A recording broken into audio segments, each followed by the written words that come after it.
خدمات الأفراد والتجار. بنتكلم النهاردة من أفضل فنادق شرم الشيخ فندق هوليداي.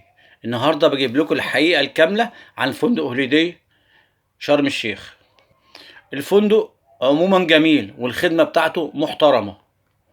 الأكل أوبن بوفيه، الأكل 90% من الشقات فيه ومتنوع. الغرف بتاعته واسعة، والفندق كمان يتميز بالهدوء.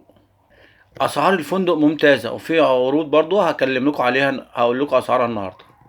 الفندق بيوفر باص من الفندق للشط، ان المسافة بعيد كل ساعة بين الفندق وبين الشط. الإطلالة بتاعت الفندق جميلة، السهرة بتاعته روعة. الغرفة الدبل عموما بتعمل 2500 جنيه. في عرض نازل 4 أيام و3 ليالي ب 2500 بالانتقالات من القاهرة.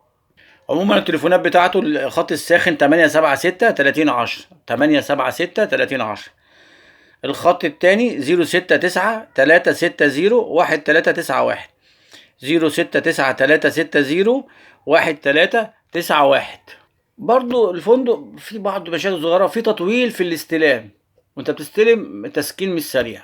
ونصيحة بقولها، ان في عميل اشتكى ان قال له انه بوظ الشاشة بعد يومين 3. ما هو انت استلمت الشاشة بتاعت التلفزيون فيها حاجة فانت تبلغ الحاجات الجامدة، لكن حاجة بتنقط، السباكة، الدش مش شغال، المية، دي حاجات ممكن تكتشفها بعدين، مفيش مشاكل.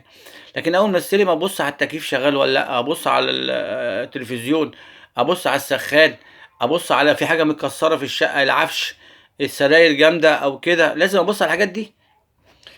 النزلاء السابقين بيبقوا اكيد يعني الشقة برضو مش زي بقى هم مستلمينها، لكن برضو يعيب ان انت لازم تطلب خدمة الغرف عشان تجيلك، من غير كده محدش بيجي. في غرف على البسين وفي غرف داخلية تتميز بالهدوء. اذا كنت عايز هدوء، الغرف على البسين وعلى المنظر الرائع بتبقى فرق 100 جنيه عن الغرف التانية. فانت عايز تتفرج وتسهر بالليل وتتفرج على البسين، ولا عايز هدوء معظم الوقت، فتفرق في فرق 100 جنيه بين الوضع بتاع الغرفة دي والغرفة دي. حمام السباحة بتاع الفندق مش كبير، المساحة بتاعته متوسطة. في الغالب الانيميشن بتاعه هو حلو، بس هو اشتغل تقريبا يوم واحد في الاسبوع، يوم التلات.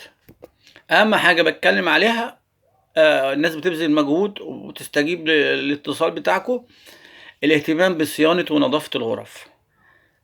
ده اهم عامل شايفه في الفندق ده. لكن عموما السهرة بتاعت الفندق والخروجات بتاعته قريب برضو من خدمات كتيرة، دي تشفع الفندق في حاجات كتير، وإدارة الفندق والنظافة عموما موجودة. لكن في وسط 50 غرفة بقى في غرفة ولا اتنين ممكن يكون النزل اللي قبل كده مثلا، ممكن يكون في إهمال في بعض الأجهزة أو الصيانات. فبرضو لما يكون في زحمة بتبقى بيسيبوها آخر حاجة. بيكون في زحمة في إشغال لكل الغرف، فالغرف اللي فيها أي مشاكل، فنرجو برضو من حضرتك لما تلاقي أي حاجة في أي فندق تبلغ على طول أول ما تستلم، يبقى ليك حق ساعتها ان انت تغير لو لقيت المكان برضو مش نافع. دي نصيحة عموما بقولها للناس. قناة مسك الخدمات الافراد والتجار، اذا كنت قدمت لكم اي معلومة مفيدة، الرجاء عمل لايك واشتراك في القناة، والسلام عليكم ورحمة الله وبركاته.